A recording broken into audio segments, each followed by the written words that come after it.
Hello students, in this video we are going to study about cyber crimes which can be done with the help of internet, and which for those cyber crimes we have introduced a cyber law. So what type of crimes can be done with the help of internet? Through emails, through messages, through social media, those things we are going to study in this video. So let us start with the first cyber crime. So the first cyber crime is software piracy. The software piracy is nothing but copyright violation of software created originally by an individual or an institution. We already know that there are so many softwares which are available on internet. Some of them are closed source software and some of them are open sourced software. So the closed source software are those software which are not available for free of cost. You have to pay for it.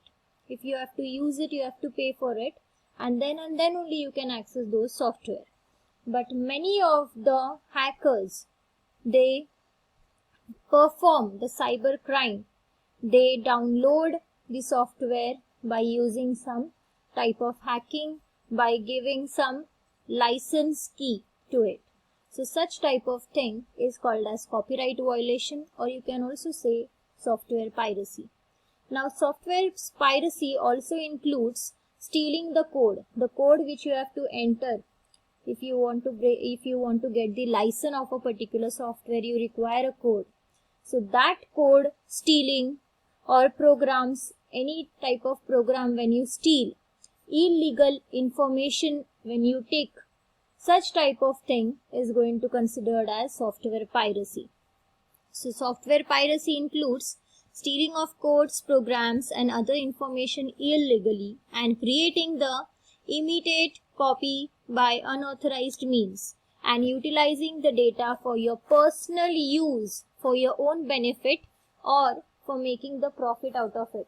So if you are using someone else's data for your own benefit and you are making profit out of it by illegal means, then it is called as software piracy. So example for it is that when you download a copy of licensed software, so there are so many licensed software available in the market, you have to take a licensed copy of it, and then only you can use it. For example, downloading the games from a file sharing website without paying for it, or it is called as software piracy. So software piracy is nothing but any type of stealing of software illegally, or any type of stealing of software that is legally protected, which is not available freely. You just have to pay for it, you require some license code for it, and if such things are used by you illegally, then it comes under software piracy. Along with that, stealing also includes selling of that software illegally, distributing the software illegally, and also modifying or copying that software illegally. The next cyber crime is unauthorized access. Unauthorized access is nothing but gaining access without the user's permission. There are two things, one is authorized and the second is unauthorized.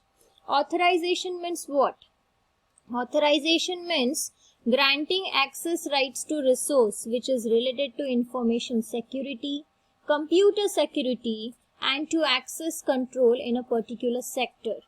So whenever you have to log in into any of the account like Facebook account, Insta account, you require a user ID and a password. Why is it necessary? It is necessary to authenticate whether this person is an authorized user or not. If you put a correct password, a correct username, then definitely the authorization process will move further and you will be considered as an authorized person. So this is typically possible when the particular software or the service is purchased with the help of legal and formal procedure. Now, if in the case of unauthorized access, what happens?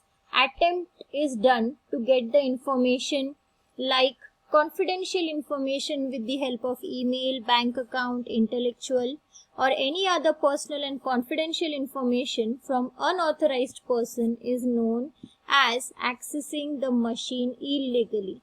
So someone else is accessing your machine illegally.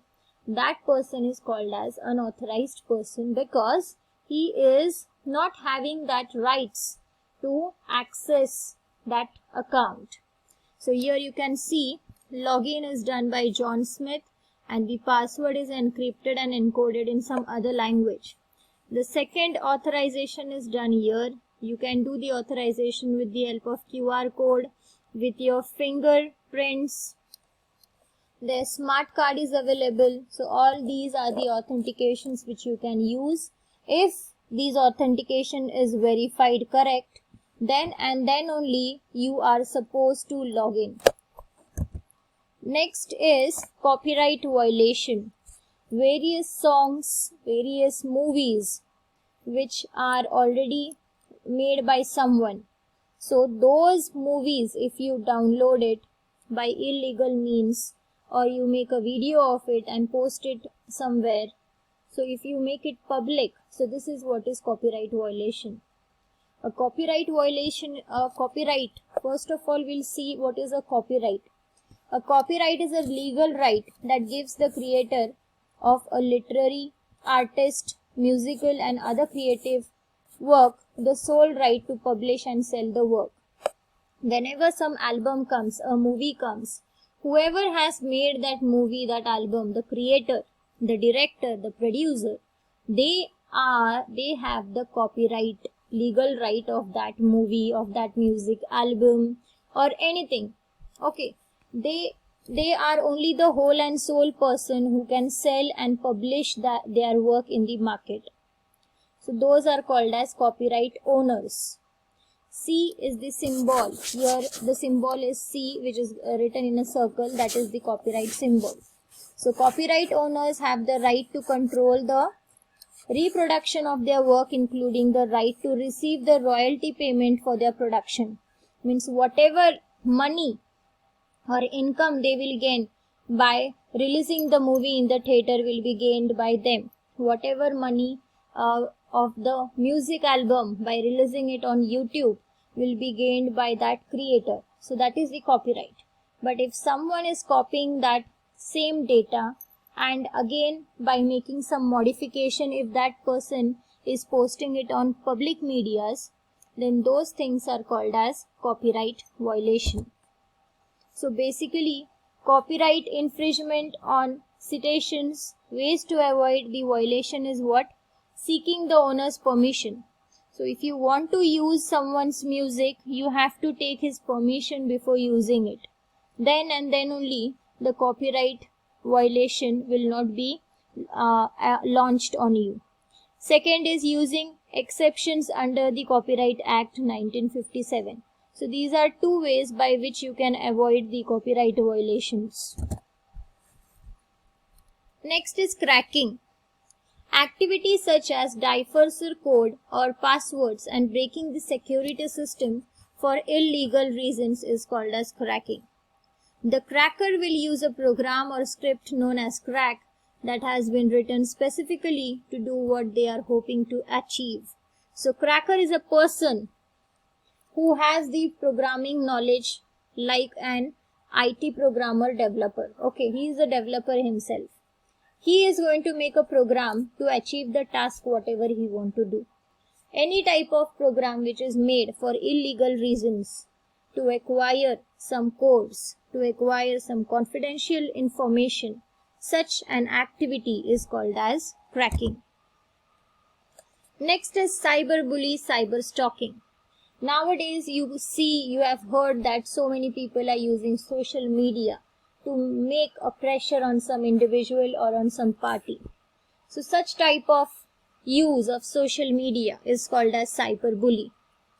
If you're stalking some person and you're harassing that person with the help of internet, so such type of thing comes under cyberbully.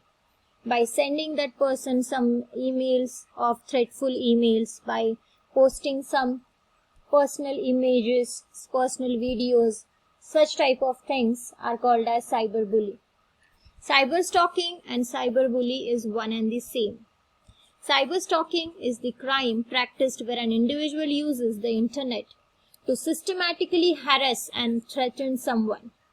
This crime can be perpetrated through email, social media, chat rooms, instant messaging client, and any other online medium.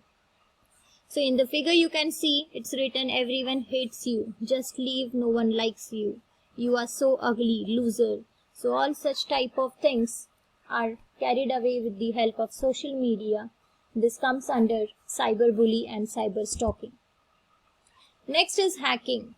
So hacking refers to unauthorized intrusion in a computer or a network. Hacker is nothing but a person who intensely is interested in the deep and hidden or concealed work for any computer operating system and programming language. They might discover loopholes within the system, and reasons for such loopholes can be financial, bank account related information. So a hacker always uses stealing organizational intellectual information, illegal monitoring of information owned by other users, illegal use, break of login and password of other users. So all the things, and stealing the bank account, confidential information, your passwords, then by breaking the login password, username of other users, such type of things can be done with the help of a programming language or a program which is made by a hacker himself. So hacker and a cracker, both of them are a well IT person who has a knowledge of programming. Next is phishing. Now phishing is a technique of extracting confidential information such as credit card numbers, users' password, combos by pretending as an legal enterprise. Phishing is typically carried out by email spoofing. Many times you get some emails. Those emails ask you that please enter your password, you please enter your username. We require it for doing some authorization. So such type of false emails, they come to the people, and the people, they fall prey to it. They start entering the username, they start entering the password, and later on they get a message that the transaction or this much amount is being debited from your account. So such type of things can be done in the case of phishing. So phishing is nothing but extracting confidential information from the user, like give your credit card number, give your MasterCard number. Okay, they ask you for the numbers, they ask you for the OTPs, and later on they do the transactions and take the money out of your account and transfer it to their own account. So such type of activities are called as phishing, or you can also call it as email spoofing. Next is plagiarism. Now plagiarism is what? Presenting someone else's work or ideas as your own without their consent. If some writer has made his book and you are claiming that no, I have made this book, so without his permission you are claiming his work as your work. So this is called as plagiarism. The widespread use of computers and the advent of the internet has made it easier to plagiarize the work of others. With the help of internet, immediately you can download anyone's content and you can claim that yes, this is what you have made it. So it is very easy with the help of internet to do such kind of work. For example, plagiarism is found in documents such as essay and reports. So what are the things which comes? Using source to close with paraphrasing, reusing the work you have done for an earlier assignment, buying and stealing or borrowing others' work, paying someone to do your work, working with other students to complete an individual task, copying work from a source without citation, and referencing incorrectly. So such type of things. We are taking someone's help, you are stealing, all these things are going to come under your plagiarism. So this is all about the crimes, the cyber crimes. So thank you for watching. Do subscribe the channel.